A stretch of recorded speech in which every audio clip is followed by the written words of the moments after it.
Hi guys, welcome. Hey, morning. How are you, Adriana? Good. How are you? Very well. Oh, am I echoing?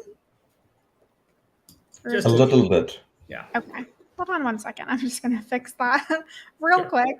I think people are still starting to log in, so if you're logging in, welcome. Give me 30 seconds to just fix this audio. Yeah, Sim, Hi, Aditya. How are you? doing very well. Excited to chat. I am too. This is going to be a fun session. Should be all set now. So if you are logging in, thank you so much for joining us today. Also, thank you, Asim and Aditya, for joining us today as speakers. I'm super excited to have you both here, especially because you both are co-founders and CEOs with years of experience in go-to-market strategies. And this is definitely one just like a hot topic in general right now. But I mean, something that a lot of people want to know about, whether they are, younger salespeople who are earlier in their careers, who just want to understand more about like the business as a whole, or other founders, other people who want to start their own businesses. So I know today we're kind of going to be exploring like navigating this post-pandemic world, and product-led growth versus sales-led growth, and kind of like, should we pick a single strategy? Can these coexist? And just kind of diving into all of that and more. So, if you are watching and you have questions about these growth strategies, really about anything that Asim and Aditya have also done in their careers, please drop them in the chat. They would love to answer them for you. So I'll let you guys kind of take this away, tell everyone a little bit more about yourselves, about your companies, and then you guys can jump into the growth strategy conversation. Adriana, thank you so much for that introduction. Thank you to Red Genius for hosting us. I love doing these sessions. It's so wonderful and refreshing to engage with the audience live. So I'm going to encourage everybody to ask questions. I see Nina from Reggie already dialed in. Um, Great. So, quick introductions. My name is Asim Chandra. I'm the founder and CEO at Immersa, and I'm joined today by Aditya Kodadia, who's the founder and CEO at Avoma.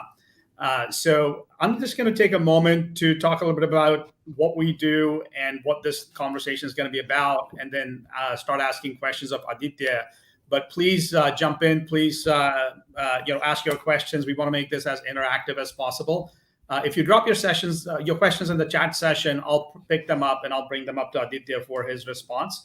Um, for those of you that don't know Immersa, we were founded about 2 years ago, and our mission in life is to help customer success and sales teams be successful by bringing product usage data into your CRM systems in a way that lets you figure out which accounts to engage with and in what context.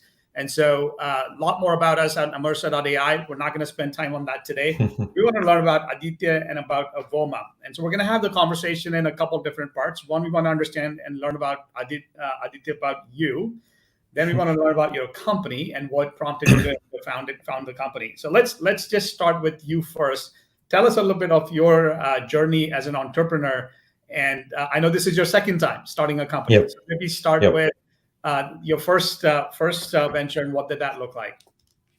Absolutely. So first of all, Asim, thank you for this opportunity. Really excited to chat, share learnings, some perspectives, and hopefully audience will find it valuable. As you rightly said, I want to start with a disclaimer that even though it's the second time, it does not get easier. So there are a lot of nuances, largely because quite a few areas do get easier, but at the same time, your ambition, your vision gets bigger and bolder as well. So there are a lot of new challenges as well. So whoever, don't discount just because you're a serial entrepreneur, things don't get easy. So always have that first principle mindset and keep looking as you're always learning. With that, Avoma is my current latest startup. Fun fact, it stands for a very organized meeting assistant. And what we do is that we capture these conversations that you have every single day and analyze those with AI and try to make them a lot more actionable so that you're able to have more effective conversations, save time, all those nice things. We started about 5 years ago. It's a venture funded company, Series A. I'm personally based out of Silicon Valley here, but we have a global team now, remote first kind of a culture. And before this, Avoma, I was a product leader at a company called 247.ai. And I was a product leader launching some of the virtual assistant product lines there. So all the chatbot craze that you see nowadays, we have been trying to solve that problem for the last probably 10 years for the contact center and support industry first. And the way I joined 24/7 was my first company was acquired. And my first company was into social commerce space, social commerce, social marketing. Back then, this was 2009, 2010. It was also a SaaS company. And we were building a social commerce platform on top of Facebook and Twitter so that online retailers could serve their customers. And 24/7 acquired that company after a few years.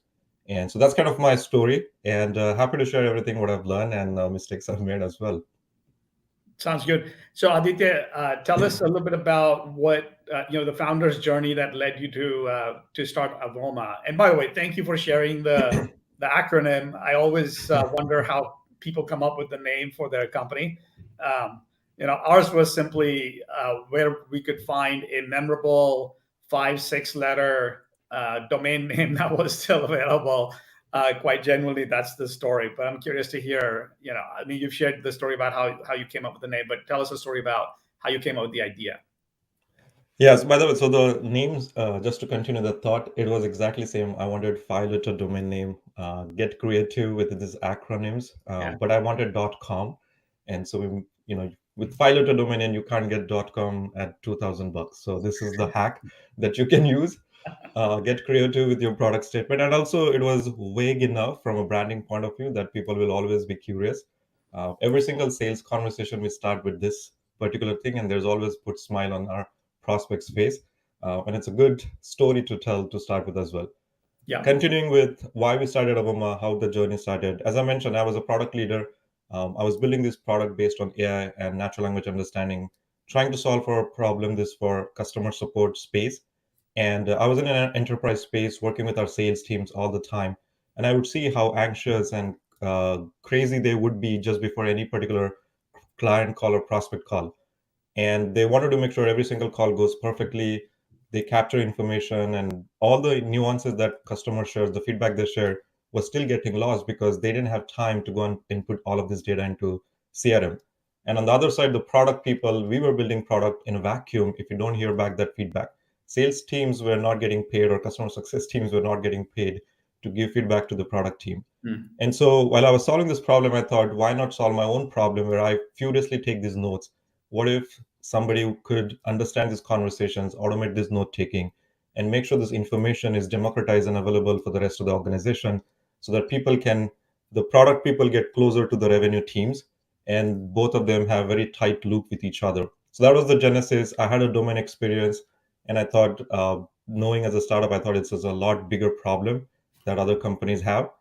So jumped the gun and started the company. Got it. So Aditya, this is, I think, when you start a company which starts with a problem that you have experienced yourself as a founder, I think that gives you a pretty visceral understanding of the problem just from your own personal experience.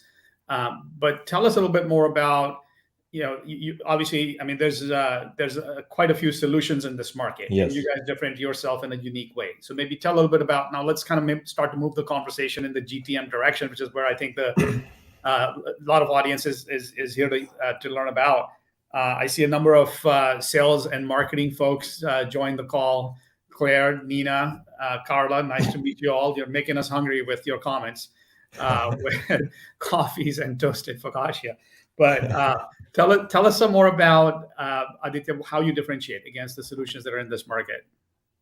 This is interesting, and it might be relevant how even all the conversation that we're going to have, the product-led versus sales-led, how do you decide what the use case? So as I mentioned, when I started thinking about this is 5 years ago, when I had this aha moment, hey, why don't I solve problem for meetings? Obviously, I started talking with other people around my network from different functions, let's say product people, engineering people, sales people, customer success leaders. And everybody thought this was a genius idea. And back then, some of our competitors were launched in stealth. They were already funded, but I didn't know them. And so I was doing my customer research. I probably talked to almost 100 plus different people, leaders, took furious notes, even during those conversations. One thing I realized that obviously when you're building an AI-based product, the focus use case that you have is much better at that time to solve problems for a specific use case rather than going too broad. Meetings was a very horizontal, broad product. There were a couple of products in that space which launched for a horizontal market. And so we had to make a decision that do we go also super horizontal? And there were a few other companies which were completely on the sales focus use case as well, very focused niche use case as well. Now, the challenge there was that when you're building this product and when you're thinking about the go-to-market strategy, you have to identify what's the willingness to pay of these people. When I was talking to engineering people, they were comparing us with the likes of the productivity tool as a meeting assistant, and were trying to give me price point around $6 to $10. When you talk to, on the other hand, sales function, sales or success leaders, they would compare you with the likes of the Salesforce, and they would say, okay, how much I'm okay to pay close to $100 as long as it's cheaper than Salesforce license. You are still giving me value. So you have to pick the market that is anchoring, because these people have tendency to anchor you to around the products that they have been using. No engineering leader told me that they would pay $100 to a solution like this. So we started understanding that problem also. The other thing also was very interesting. We realized that who depends on this workload the most? Engineers, everybody said nobody wakes up and said that I love note taking. Yeah. So everybody would say that, yes, I hate taking notes. If you can automate that, I would really love to have the solution. But the moment when you ask that, hey, how much you pay, and then what do you do with this information? What are you currently doing? Then you realize that the problem was not big enough. But you go to the sales team, now they depend on this workflow. It was absolutely important for them to go and take the notes, enter this data back into CRM, and the closing of the deal was dependent on how accurate the information and the notes that you had taken so that you can follow. So we started taking those decisions to decide which market do we go after. That was our and so even though we felt that the product is going to be insanely horizontal, eventually, as a go-to-market strategy, we would focus on particular segment. And so typically, I have this concept. It's a triangular, three-layer cake, you can imagine. So the bottom layer is engineering, architecture, how you do it. This next layer is a little more constrained, which is the product layer. And then the top layer is even more constrained, that is the go-to-market layer. So we realized that when I started discussing with my team, my co-founders at that time, we said that, hey, eventually 5, 6, 7 years down the line, we might be having a very horizontal solution. So make sure that when you're building the solution from an engineering architecture point of view, that's our vision. That's the kind of North Star that we will have in 10 years. But when you're building the product, we will scope it down so that students cannot use it, journalists cannot use it, only meetings, knowledge professionals can use it. And the go-to-market, we said, only go after the sales leader. So that's kind of how we went after our go-to-market and finalized some of the decisions we made. Yeah. So I think it's really interesting, how companies start their journey and then where they eventually evolve to. The vision always stays true from a North Star standpoint. But what I found really interesting in your comments is you actually interviewed 100 plus companies, and then with the same problem that's interesting to solve for multiple different personas, that the sales persona and the customer facing persona is willing to pay more because they see greater value in solving that problem for them versus, say, engineering a product. Now, that helps kind of understand who's the primary user of the product. How about the primary buyer? And by the way, you have a fan on the chat session. I see Luis giving a shout out to Avoma. So good to see you, Luis. Hey, Luis, thank you very much for the business and the shout out as well, and the love as well. Yeah. So Aditya, tell us a little bit about when you approach a company, a prospect, what's the approach? And I know you have a couple different go-to-market motions, so we'll probably get into that a little bit with this question. Yeah, and that's exactly, so the reason that framework helped us, we said that, hey, who is the buyer that is willing, the pain is the highest and is willing to buy right now? And so we went after the sales leaders, customer success leaders. So anybody who is customer facing function is our typically ideal buyer persona. But as you rightly also said, that the buyer persona was not necessarily also the user persona. And the product value that we were giving was for people who were using the product on the note-taking side, the reps. And the buyer was a leader, but the user was the rep. And when we were trying to go, and initially the first conversation, I remember we were solving for the reps' problems and showing the value in terms of the automation, the ROI from that point of view. The leaders felt that, yes, this is good problem, but what's in it for me? And it was not solving their problem. And we had, you also mentioned early on, so we had some competitive solutions early on. They were solving for the leaders. So they started giving us feedback that, hey, you're solving an interesting problem. I like this, that these other competitors are not solving. But what if you could solve that problem for us? Then this solution makes a lot more sense. And I'm willing to even switch or migrate or all those things. So we realized that there was a gap in the market that we could start as a differentiator solution. But at the same time, now we have to give value to the buyer person. If we ignore them, they will also be looking for their own solution, because not all buyers are going to consider your user's problem. Even the users were loving our solution. We had to make sure we also address buyer. So there was a challenge in terms of how you do the roadmap prioritization, but it helped us to understand what solutions, what are the 20% of the value that leaders wanted that will give them the 80% of the value. And we literally followed that concept and we added that solution. It turned out to be easier compared to what we thought. And then we were able to win competitive deals very strongly because we had a very strong differentiator. And you earlier asked us, so how are we different? And so this, rather than positioning in the market as a tool to monitor these calls for coaching reasons, we position it as a more of a workflow solution. And the reason was that intelligence tools can be replaced very quickly. You have another intelligence tool that can come in and you can replace and rip off. What we wanted to make sure that people depend on the workflow. If you're doing a day-to-day task using a particular tool, it's hard to replace those tools. And that's the moat we wanted to build. What's an example of a workflow that a salesperson might engage on using Avoma? Yeah, I'll give you an example. So some of our competitors analyze these calls and they give you insights as well.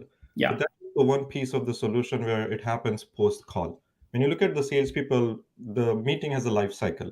There are certain things you do before the meeting, during the meeting, and after the meeting.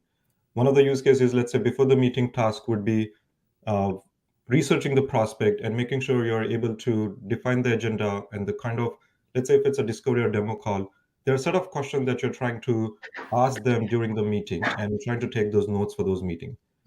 Then during the meeting, you want to capture those important moments, take the notes. Sometimes some people are superhuman. They take the notes while the call is going on. And then after the meeting is done, they go back and they review the notes taken. Sometimes their notes make sense. Sometimes they don't. Now they have to go and listen to the recording. And so we realized that the analyzed recording was useful, but they were still doing all these other tasks before, during, and after in 4 different tools. They were using Google Doc. They had a copy of the common question. They would copy and paste it every single meeting. So when we started understanding the workflow, we said, okay, how do we automate this workflow, simplify this workflow? So that's what's the workflow. So now with Avoma, as a rep, you're able to have the template of your notes automatically detected based on the type of the meeting. So you don't even have to do the copy paste. The notes are also extracted in those categories of discovery question that you create. So there is some live note taking experience that you provide, so you can do bookmarking during the meeting. So the solution started becoming, reps started using it as a part of the meeting, how they run, and they supercharge their workflow using Avoma. Rather than just making it as a post-analysis coaching tool where I can go back if I need, it became a solution that they use on every single meeting. Got it. So Aditya, how do sales reps find your solution? How do they come across what you've built? And we started out the conversation is centered around, is it product led, is it sales led, and what's the right approach, and particularly in today's environment. But let's just start with, when you started the company with Avoma, what was the first sales motion that you started out with? Where either you find customers or customers find you? So I think, Asim, I'll probably also take a step back here. So you asked product-led, sales-led, marketing-led, and we had a funny joke internally at Avoma, and sometimes we used to say, are we being misled? And because there are so many of these terms are being popularized, and I see a lot of the time they're being misused. And so I wanted to kind of break that thing into a notion where product-led growth has 2 core components. One is the acquisition side of it. You rightly asked how people discover you. How are they getting aware about your brand? So that's the acquisition part of it. Yeah. But once they are known about your brand, what you do, the second piece is the conversion, how they eventually become a customer. And so I always like to think about product-led. The growth itself is not necessarily holistically just, it's an oversimplified term. So if you think about product-led acquisition and then product-led conversion, or sales-led acquisition and sales-led conversion, that's how I like to break it. So very beginning, we always thought about that as a two kind of concepts. And I remember early on, I used to go and talk to investors, and they would tell me, "Oh, your competitor is doing sales-led. They are sales-led. So you become a product-led and don't have any sales motion. Just do it, offer it for free, and something like that, or give trial and all of that." But the realization was that that's not how buyers want. Like it was less about what we want it to be. Do we want it to be product-led just because investors like to hear that word, or do we care about our customers and what they wanted? And so we started really focusing on what's the initial, how are people going to find us, and then how are we going to convert them? And both these motions could be different. So one of the things we did was early on, as any company who starts, you can't do the acquisition through purely product led. You have to do marketing led or sales led acquisition, because you have to go out. And so one of the ways we did content was something that was working for us. So we started writing content for our audience, and people started discovering us through organic search. We also partner with a lot of the CRM systems. So they started listing us in their marketplaces.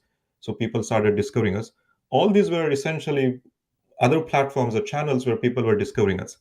Once they come, so from an acquisition point of view, we also did outbound. Even I was doing outbound early on as a first founder-led sales. You're reaching out, nobody knows you. That's a pure sales-led motion, or from an acquisition point of view. So it would be fool to say that, oh, that was purely product-led growth, all we did. But the point is that once people come to Avoma, we always made sure that we took an approach of, hey, if you want to, you're someone who likes to play with the product, you have time, here is a trial, you can go and experience it yourself as well. But if you're somebody who likes to talk to our salesperson, then book a demo, talk to us. We didn't force people to pick one of the options based on what we wanted. We gave them an option based on what they wanted.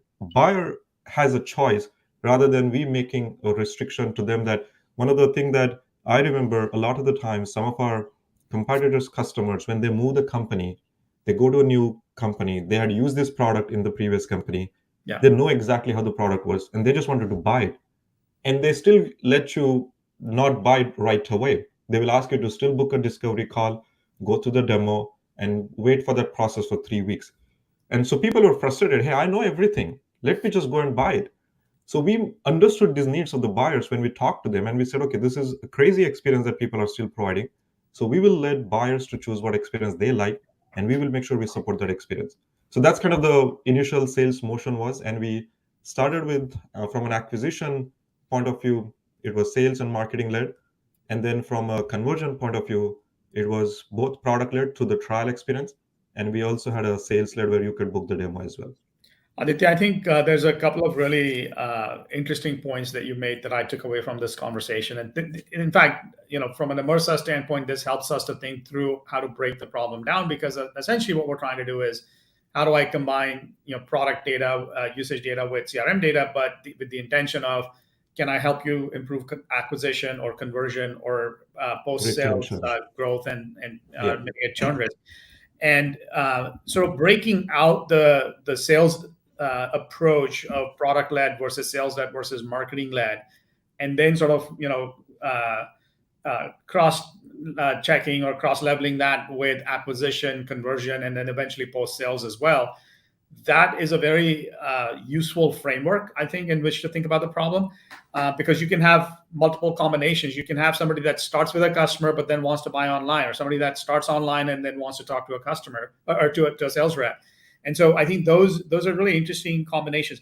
Now, the other thing that I took away from this is, let the customer choose. So more like customer-led rather than us making decisions on what funnel we want to send you into. Give the choice to the customer and how they like to best engage.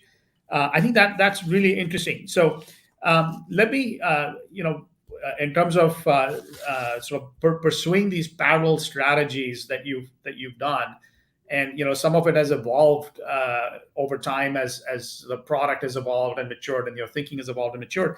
But what are some of the challenges of running multiple strategies, right? So maybe share a little bit about that. And you've talked to me about it in the past, but I think it's a useful conversation. I think this is very interesting topic, because we did definitely face some challenges. There were some learnings or past habits we had to unlearn. Yeah. to start thinking about this new behavior.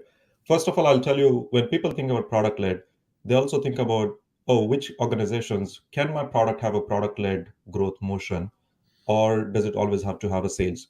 And people typically think about it from, am I SMB? Am I selling to SMB versus am I selling to enterprises? And they think if you're selling to enterprises, maybe let's say deal or even mid-market deals any worth of $10,000 in annual contract, or you have to have a sales motion. And so that mindset of people deciding which motion to use based on the size of the customer that you're serving is also not right.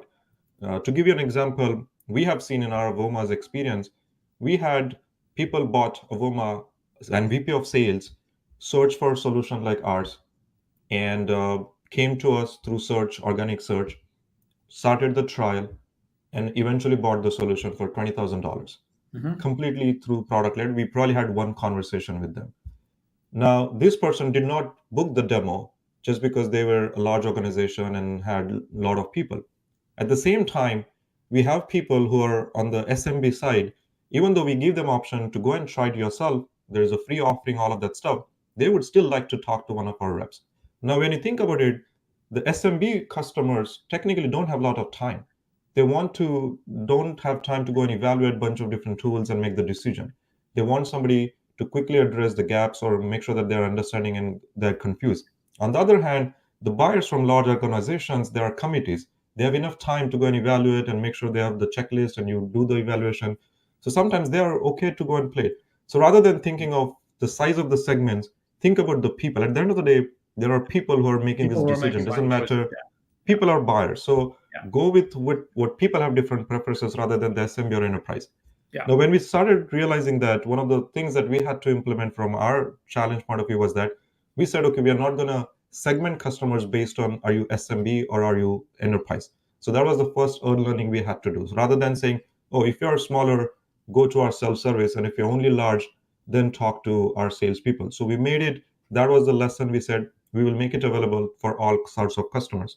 Of course, once you have that, you want to make sure that there's still a right amount of writing to the right kind of salespeople. So you hire people who are able to handle the transactional sales, people who are also having a little bit of large mid-market enterprise sales motion as well. You can do the routing, but give an opportunity to buyers to talk to someone from your organization.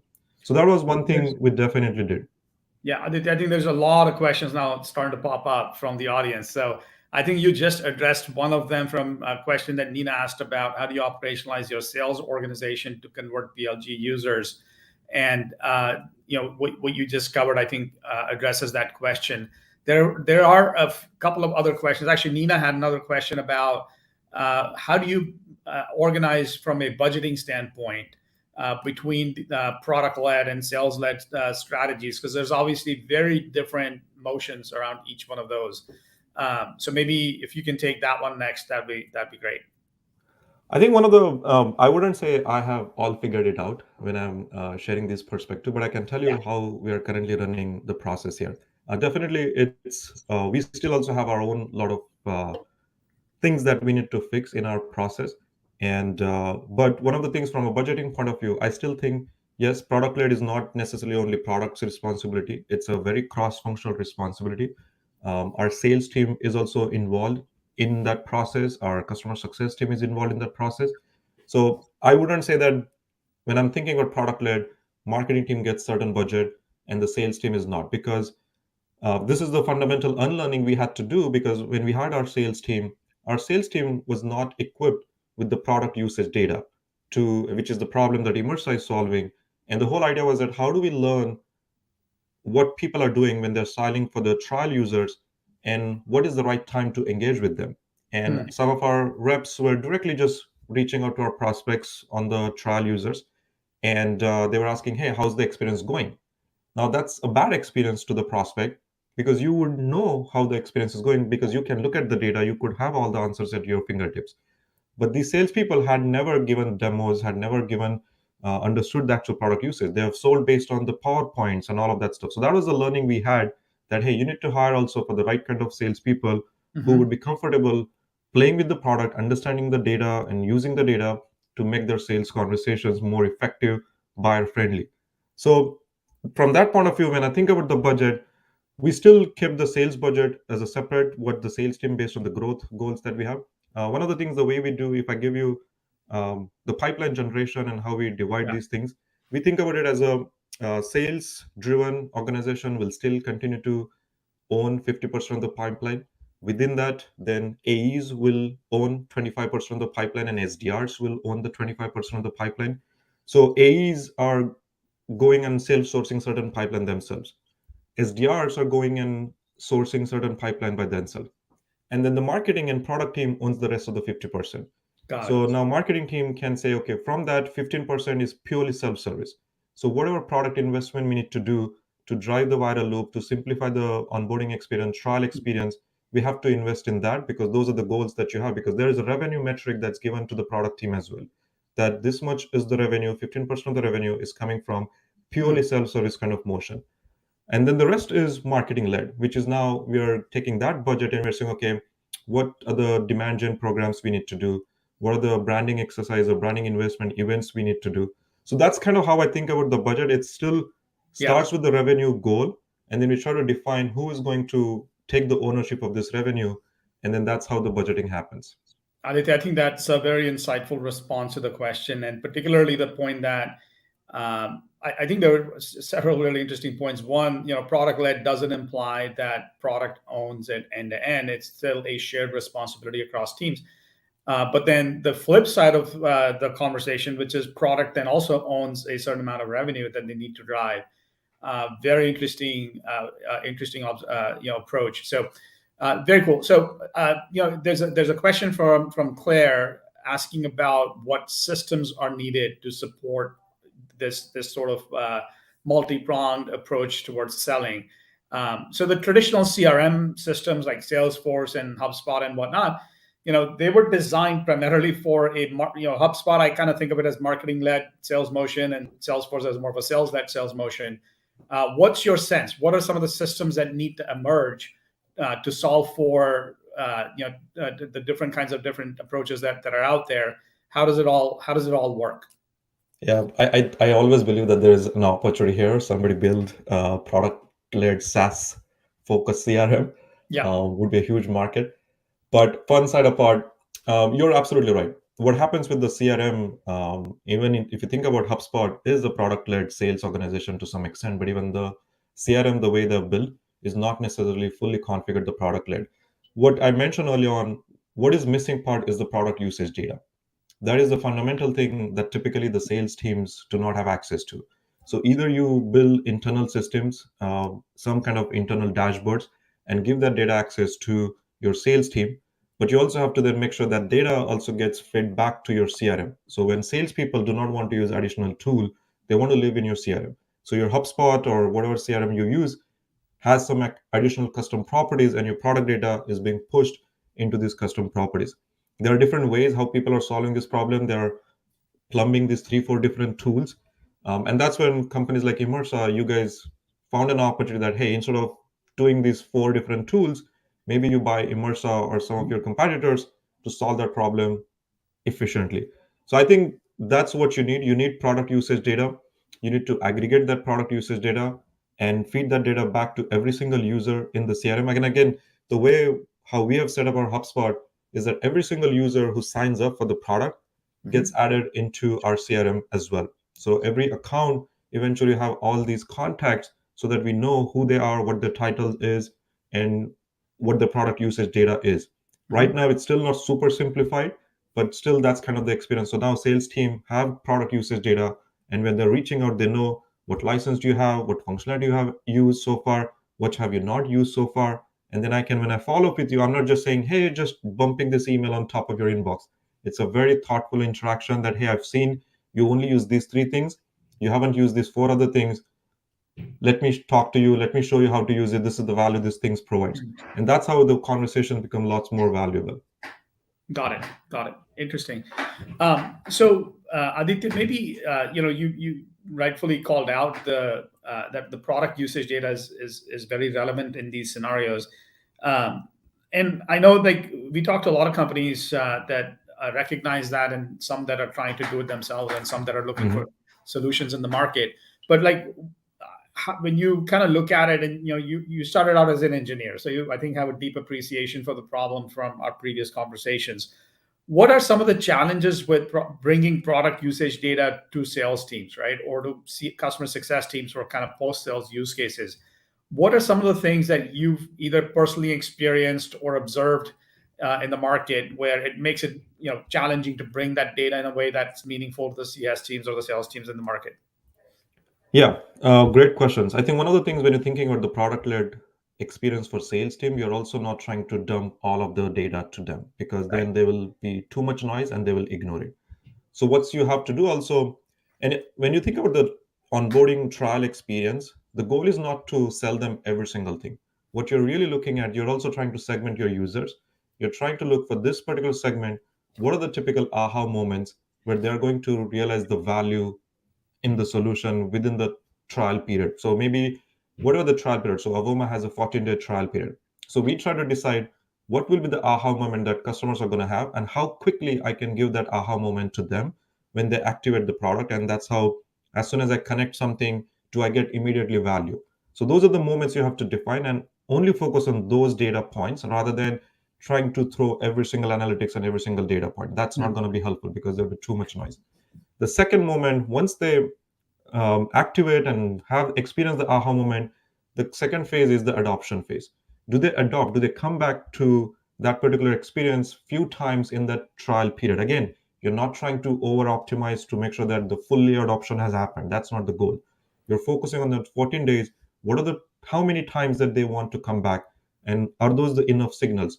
So if you focus on those particular metrics, on those signals, so you have to define that for each particular segment of your customer, because there are different buyer persona, user persona as well. So one metric may not be necessarily, or one kind of aha moment may not be necessarily applicable to all sorts of user persona in your product. So understand who are your personas, understand what their aha moments are going to be, and focus on only those metrics and try to bring that data into CRM. Now, the challenges there used to be, so first of all, the challenge should not be don't do for all, focus on the smaller set of metrics only. The second challenge is now integrating with these tools. It's not easy. Having your engineering resources to do the data count and make sure that those data is available and they are integrating with the CRMs of the tools and all of that. So that's where you have to either use some third-party tools which make you not dependent on engineering resources, because sometimes you need additional data point eventually once you understand new journey, new experience. Now you again have to go back to your engineering team every single time you need that data.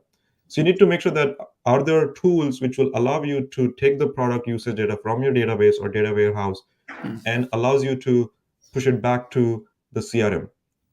Somehow, Avoma, we always worked with all the CRMs. So our team was knowledgeable because we were integrating with CRMs as our own product. So they were more excited to do those things themselves. But I don't think this will be a logical use case. Not every company is trying to integrate with every single CRM. And so in those situations, I do see that product leader, marketing leader need to figure out a way to have tools like Immersa to simplify that experience for them. There's a really good question here from Ana Maria about when is the right time for the sales team to engage with a prospect that signed up or a user that signed up self-service. So at what point do you go from, her question is how much usage is enough when you then engage with the free prospect, with the salesperson sort of stepping in. How do you make that decision, or is that something that you think about currently? 100%. And I want to call out that this is not purely based on the usage only. It might be also a mistake if you over anchor only on the usage data. You also have to mix in the persona of that user as well. So as I mentioned early on, if a VP of sales signs up to Avoma, we will have our salesperson reach out to them immediately early on. So even though the product usage and all of that data is there, we will still look for that because now it's a hot ICP, exactly the persona that we need. Also from a large organization, if you see all that data metrics point of view, you don't want to wait for them to go and figure out and get to the threshold of the usage data that you might have defined. So be a little more thoughtful here. But yes, if the end user, if an individual AE has signed up, then we will let them go and use a little bit the tool, integrate a couple of things, make sure they've invested a little bit of resources. One of the other things we did, and Asim, I think I discussed this with you also a long time, we force people to not sign up to Avoma by their Gmail or something, and we force them, we add friction by design. We decline thousands of signups every single day on our platform right now. Every day when I look at, there are a lot of people who are trying to sign up. If they're not willing to invest a little bit of commitment from their end, I'm not going to invest my resources to help them. And so we want to start people to signing up only with their work email address. Yes, we are losing a lot of signups. I'm not able to boast that bloated number to our investors that we have these hundreds of tens of thousands of users. But guess what? Everyone who gets into Avoma largely is a qualified user. Now we can research about them, who they are, because their company domain is available. We can research about their company. And then based on that, we are also making those decisions as well. So there is a product usage data, and it's a very relevant based on how you think in those 14 days period. As I mentioned, try to divide the trial period that you have into two phases. One, as I mentioned, activation, and the second is the adoption. And you might only have one or two use cases that you need to demonstrate value to them. You will never be able to, as the product gets more mature, there are so many use cases that we can't have everyone to adopt in just 14 days. They are busy, they have their own life. So don't have this unrealistic expectation that they need to do all these 20 things only then that they will be successful. So look at the persona title, also engage based on that, but also then combination of the usage, also engage based on that. I think that is super insightful. Kind of breaking out the customer journey into different aspects around adoption and conversion and so on. But also, it's not just product usage data. You have to have different approaches depending on which organization, which persona, what scale they're at, et cetera. And you engage at different times. So, if it's your ICP, so I'll also give an example. If a VP of engineering signs up just because the title is VP, that's not the ICP we typically go after. Our sales team is not going to convince engineering leader to go and buy Avoma. And so typically we have to identify who are your ICP. And if the ICP signs up, prioritize those leads. But if your ICP is not signed up, and then let them do the product-led experience, let them experience on their own, and that's totally fine too. Aditya, I want to go back to something you said earlier about holding the product team accountable to driving 15% of the revenue. What does the product team do different in your setting? Whether that's something in the product, different kind of features, et cetera, or supporting the organization in a different way. Like, talk us through that a little bit. What behavior change does that drive? Holding the team accountable for that metric. Yeah, and it goes back to my earlier point that I mentioned. When you think about this product-led experiences, I still divide it into two phases. The conversion phase is the post phase, but also the acquisition phase. And so when we are doing the product decision on roadmap, we are identifying features which will drive the acquisition, which is all the features that could do the virality and all of that. So that's when and here's the thing, you might not have any virality in your product, but you have completely self-service onboarding experience and people are able to explain. You might have an amazing content strategy. So your people are acquiring, or the way you are acquiring customers is purely through marketing-led or sales-led motion. And there's no virality in your product. But you build amazing self-service experience and onboarding experience that people are able to buy, experience the value, and paying you. So you don't need salespeople. You don't need that heavy go-to-market team there. That is a product-led experience, but only on the conversion side. And you don't have any virality there. That's totally fine. But you can also think, are there features that you can prioritize that will also drive virality? Loom is an example. Calendly is an example. So one of the things in Avoma's example, we realized that scheduling example was one of the use cases that people use. So every single customer of Avoma also uses scheduler product, Calendly, or something like that. These products are inherently viral. For the historical, early on, when I thought about this market, I thought it's an oversaturated market. We don't need to do it. And so we said, okay, let other people solve the scheduling problem. But our customers started telling us that I'm paying for this another tool just for that scheduling use case. Why don't you guys do it? The more I thought about it, and I thought, hey, now the value for this to optimize is to actually, from a virality point of view, anytime our customers use our scheduler product, they are sharing with our customers and their customers are marketing us. Now our product team, we have a team which is focused on getting that revenue up, and now they're driving that growth and all of that. So they are now responsible for acquisition as well, not just the conversion. Historically, when people prioritize, onboarding is an area where people spend a lot of the product resources trying to simplify the onboarding, make the onboarding default configuration a lot easier and all of that. Yeah. So we've covered the pre-sales, the product part of it. There's a great question here from Jatin, who's in a customer success role with Video SDK. And his question is around the post-sales growth stage. How do you see the PLG flywheel or the framework sort of operate in that setting? And is there something that you're doing today from that perspective that you can share with the team? And I think this is a great question, that when you think about these different motions, you don't have to also say that these motions are same for all the stages.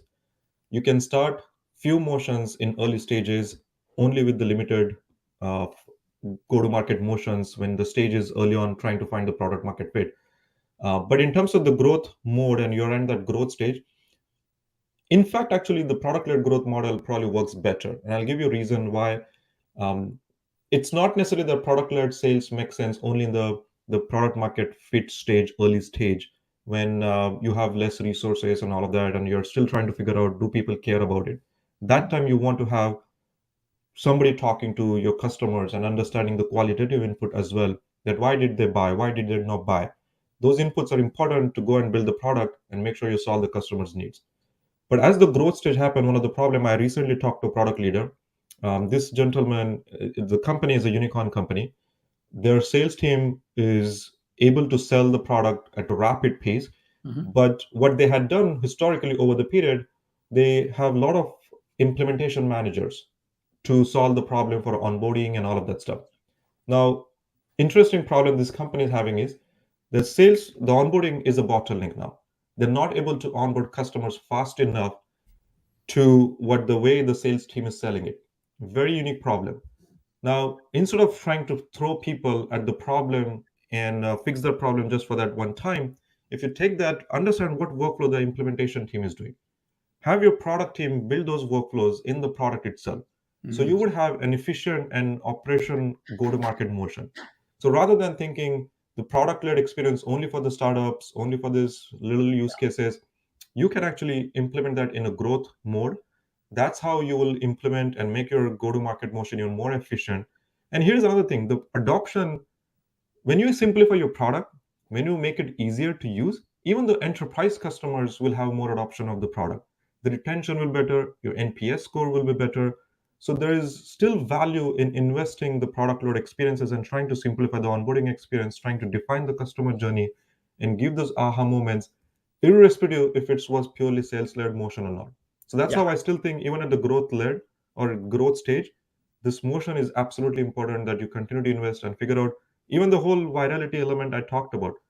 In product PMF stage, you probably are not thinking about all the possible use cases. You're trying to focus on the core use case that you're solving. But when you're at the growth stage, now you're figuring out what are the new channels that we can do.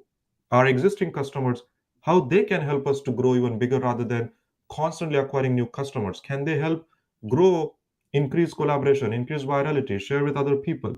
So product team needs to think about those workflows even at the growth stage as well.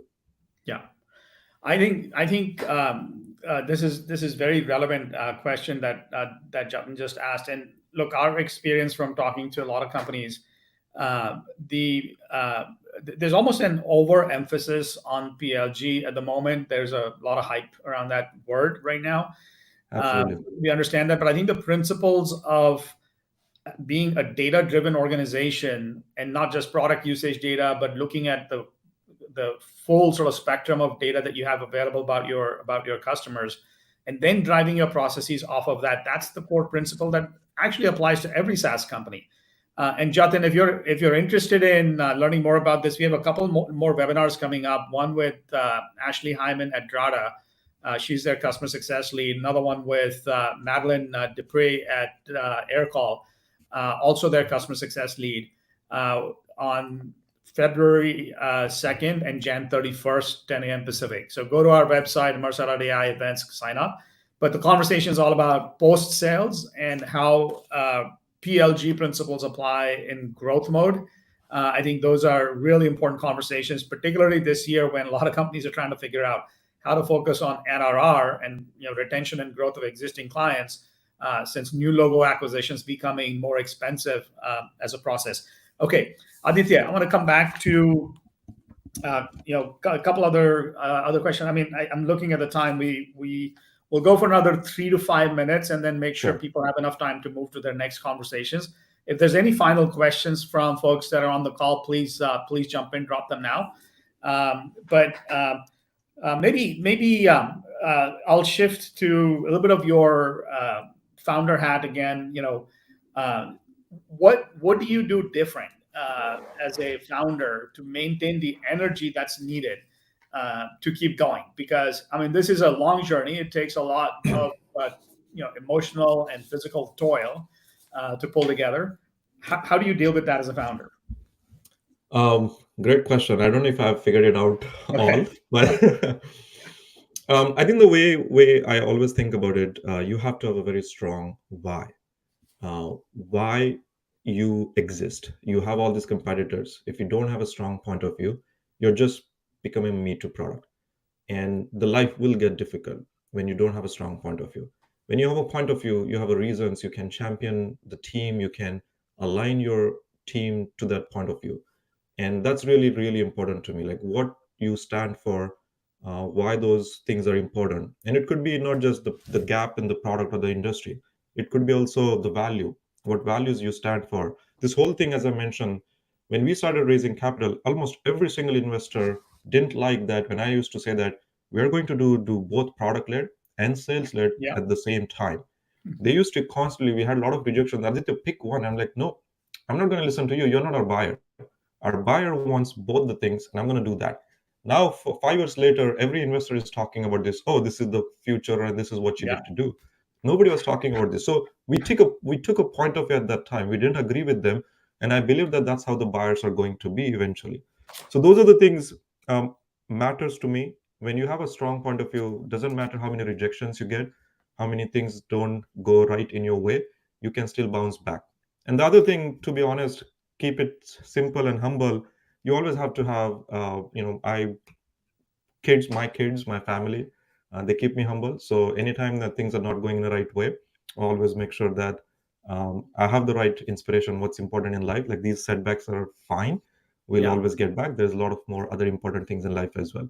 So keeping that balance, keeping that sanity definitely helps me. Aditya, this has been a phenomenal conversation. Thank you for making the time. Now, for the audience that want to get in touch with you, what's the best way for them to reach out to you? My email address, aditya@avoma.com. Do mention this Rev Genius in your subject line so that I can filter out the email and I'll make sure I respond. Perfect. The other alternate, I share a lot of these thoughts on LinkedIn. So just search my name on LinkedIn and you should be able to connect with me on LinkedIn as well. Great. Thank you, Aditya. And for those of you that joined us today and participated in the conversation, thank you so much for being here and for engaging in the dialogue. That is how we move our thinking forward as an industry, is by talking to each other. And both Aditya and I are available at any point if you'd like to talk to either of us. You can find me similarly at asim@amersa.co. We could not get the .com domain for $2,000. And of course on our website. And finally, just a quick shout out to Rev Genius for hosting us today. They will send out a link to the webinar afterwards. So if you'd like to share that with your colleagues who weren't able to join us today, please do. And reach out to either of us at any point. We'd love to continue the conversation with you.